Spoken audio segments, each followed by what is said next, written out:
very important to maintain a safe and supportive learning environment and to promote the appropriate behaviour and respect for others. Many different reasons. I'll come to respect first. I believe personally that respect is one of the biggest values there is out there, and it's very easy to confuse, liking and getting on with people with respect.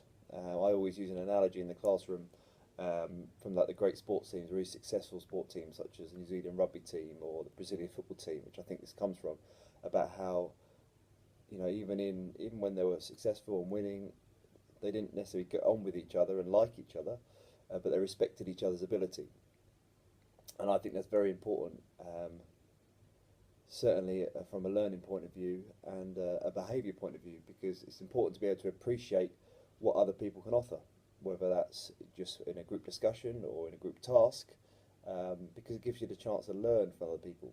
Okay, you respect someone's opinions, you respect someone's ability, okay, and then you can learn from them. There is one of the British values is specifically about respecting other people's beliefs and opinions, and maybe when it comes to religion and things like that, but you can extend that to respect in general. So one of the big British value, respecting people, mutual respect in general.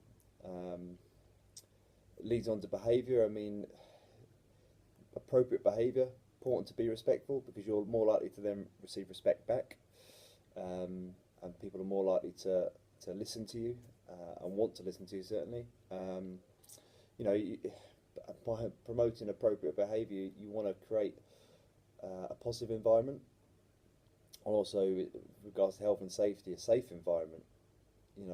By appropriate behaviour, it could be physical behaviour, it can be emotional behaviour, verbal behaviour. So you want to create a very safe and supportive environment. It's important to promote it because you want to, everything we do is towards the future, okay, and mimicking the workplace. So, you want people to act in a professional way, and that is maintaining appropriate behaviour. Leading on then to the sort of the idea of a safe and supportive environment. I mean, an environment can mean different things.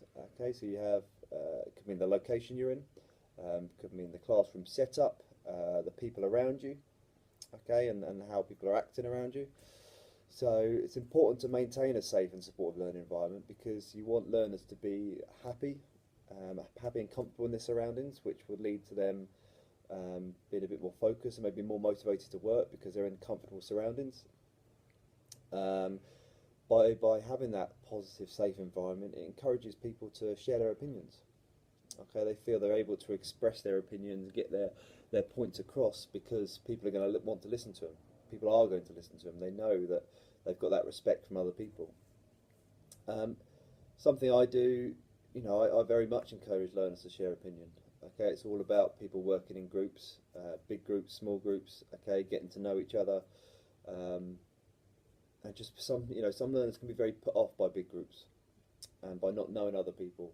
Okay, but we do a lot of group activities in journalism, and I like to mix the groups up. So no, one week from another week they're in a different group. So they break down the barriers and they feel a bit more safer. That what people don't know they fear. So by knowing other people, there is less fear. I like to keep a relaxed atmosphere, which I think creates a safe environment. Not where everyone's having a laugh and shouting all the time, but for example, things like sometimes having music on in the background while they're getting down to a project. It feels a bit more relaxed in there.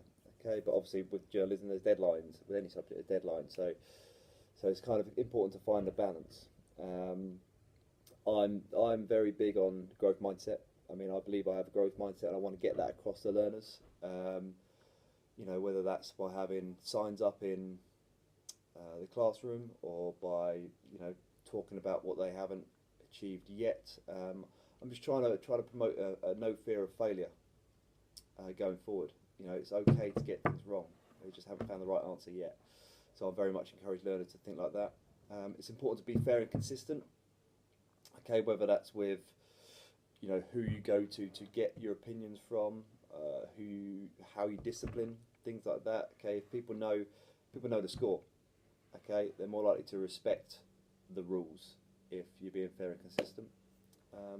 And lastly, it's important tutors play a big role as a you know, as a mentor, um, learner mentor as well. So it's important that you listen to the students. I hold feedback meetings, I hold one-on-one meetings where, you know, you like to know that your learners are happy, your learners feel safe, and if there are any issues. So, you know, I feel that's one of my strengths is my one-on-one work with my students and making them feel safe and comfortable.